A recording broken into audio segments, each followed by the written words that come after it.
नमस्कार, आप देख रहे हैं वॉइस ऑफ कोटपूतली। डालते हैं जिले की दिन भर की बड़ी खबरों पर नजर। बुलेटिन की शुरुआत करते हैं बड़ी खबर के साथ। बानसूर कस्बे के अरसोरा रोड पर स्थित एक हॉस्टल के बाहर से बाइक चोरी होने का मामला सामने आया है। चोरी की यह घटना वहां लगे सीसीटीवी कैमरे में कैद हो गई। पीड़ित युवक सचिन बबेड़ी ने बताया कि वह शनिवार दोपहर करीब 12 बजे अपने एक साथी छात्र से मिलने के लिए हॉस्टल आया था।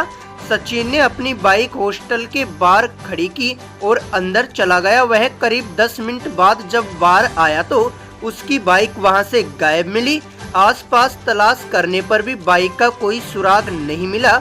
इस संबंध में बानसूर पुलिस थाने में बाइक चोरी का मुकदमा दर्ज कराया गया है।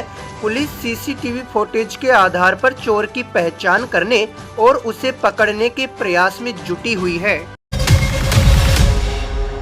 कोटपूतली की बालाजी कॉलोनी में जन सेवा समिति के कार्यालय का उद्घाटन विधायक प्रतिनिधि करण पटेल व पूर्व संसदीय सचिव रामस्वरूप कशाना ने फीता काट कर किया। समिति के सदस्यों ने अतिथियों का माला व साफा पहनाकर गर्मजोशी से स्वागत किया।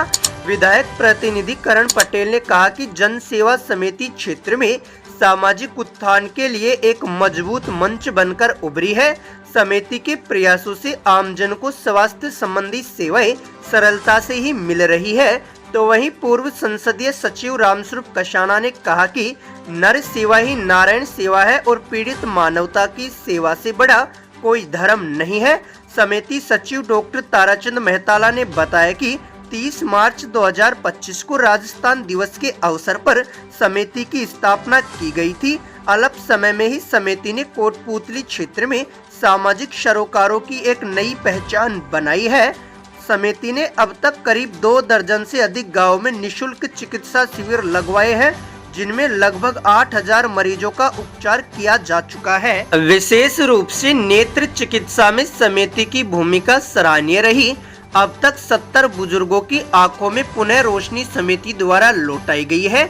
उन्होंने बताया कि आगामी 13 दिसंबर को ग्राम मोलाड़ा में शहीद बहादुर जांगल की पुण्य तिथि पर एक बड़े निःशुल्क चिकित्सा शिविर का आयोजन भी किया जाएगा।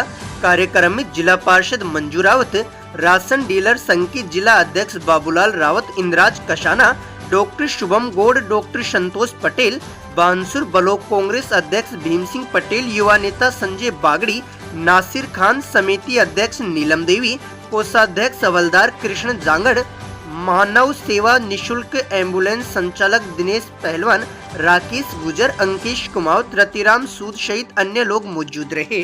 पहली बात तो ये जैसे चिकित्सा शिविर की कर रहे हैं, जैसे चिकित्सा शिविर करेंगे निःशुल्क समय समय पे जहाँ पे जरूरत हो सकती है।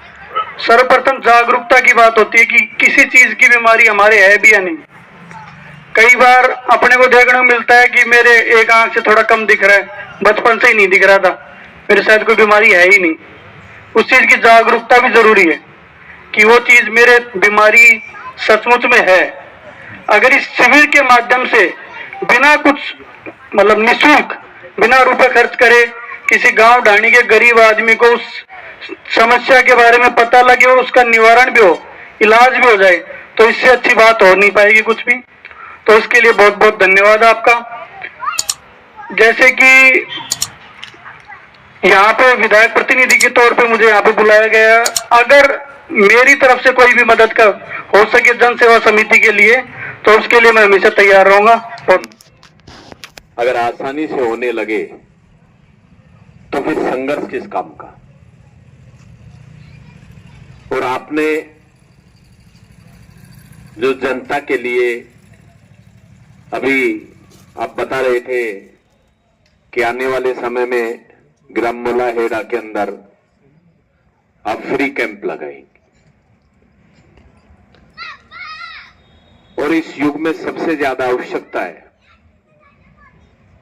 खासतौर से हम सब लोग कहीं ना कहीं कोई भी बात करें, लेकिन सबसे बड़ी जो चुनौती अब हमारे सामने आने वाली है वो स्वास्थ्य संबंधी चुनौती हम सबके सामने।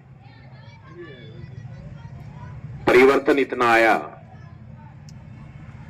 कि पहले जिस प्रकार से लोग बात करते थे और आज जब हम लोग बात करते हैं, ये कोई बोलने की या कहने की बातें नहीं, लेकिन जब हम लोग गांव में जाते हैं, सुनते हैं, बैठकों में जाते हैं, तो सबसे बड़ा जो इस क्षेत्र में निकलकर सामने आता है कि आज 15 साल का 8 साल के बच्चे को भी हार्ट अटैक जैसी समस्याएं बहुत ज्यादा होने लगी। और वो मुख्य रूप से खानपान, जो हमारा खानपान है,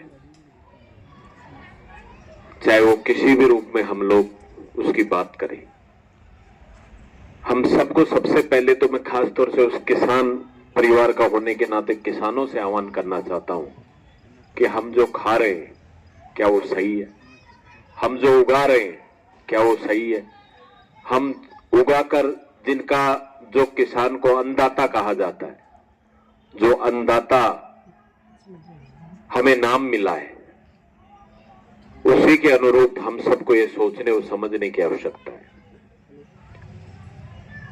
कि किसान के लिए जिस प्रकार से मिट्टी के अंदर 95% कीटाणु ऐसे हैं जो किसान के मित्र हैं, और उसी मिट्टी में 5% कीटाणु ऐसे हैं जो किसान के शत्रु हैं। हमने इस आधुनिक युग में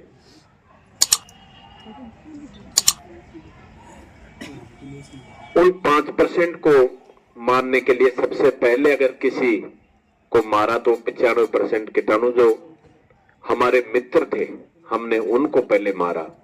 और यही कारण है कि खान पान में आज इतनी बड़ी हम सबके सामने जो चुनौती बनी हुई है।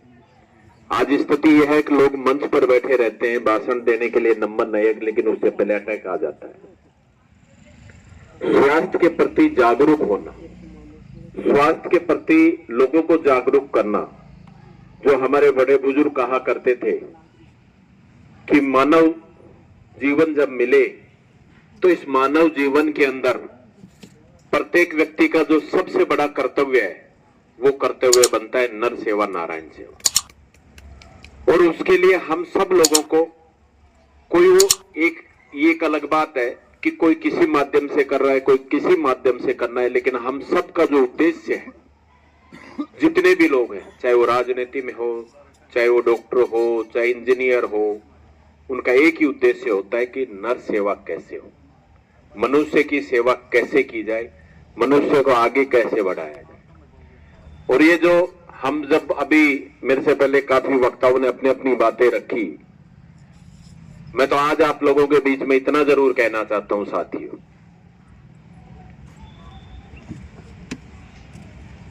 कि आज भी हम कोई बात करते हैं, अभी कुछ दिन पहले की बात थी, आप लोगों ने देखा भी होगा, अखबार में आया कि जो पूर्व विधायक है वो सर्टिफिकेट 30 तारीख तक जमा कराएं कि वो जीवित है तो उनकी पेंशन जारी रहेगी, वरना उसको रोक दिया जाएगा। और सभी जो हम लोग थे, वो जो पूर्व विधायक थे, उन्होंने साइन किया कि हम जीवित हैं, हमें प्रमाण पत्र देने की आवश्यकता पड़ी कि हम जीवित हैं। आज आवश्यकता है तो किसान कौम को आवश्यकता है कि किसान कौम भी अपने आप में ये प्रमाण पत्र दे कि किसान आज जिंदा है।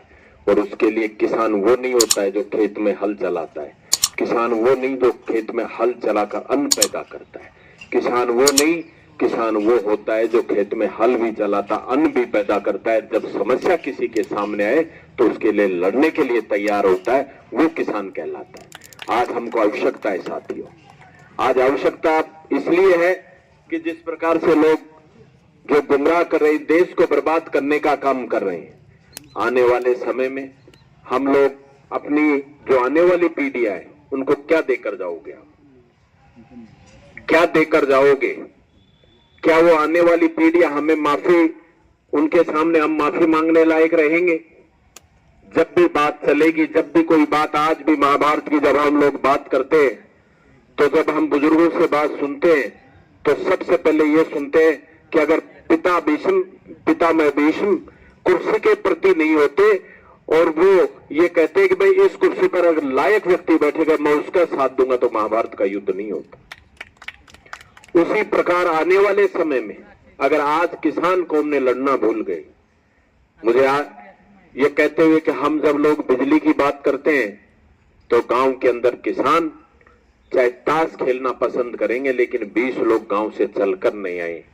बात ये नहीं है, बात ये है कि किसान भी जब भी लड़ना भूला, चाहे वो कभी कोई सा इतिहास हो, जब भी किसान ने लड़ना भूला है, तब इस देश पर संकट आया। चाहे अंग्रेजों के टाइम की बात हो कि जब किसान लड़ना भूलकर पेट पालने लग गया, परिवार पालन पोषण में लगा, तो अंग्रेजों ने इस देश पर 100 साल राज किया। और जब किसान जागा और किसान ने हथियार उठाए, तो इस देश से अंग्रेजों को बाहर भगाया।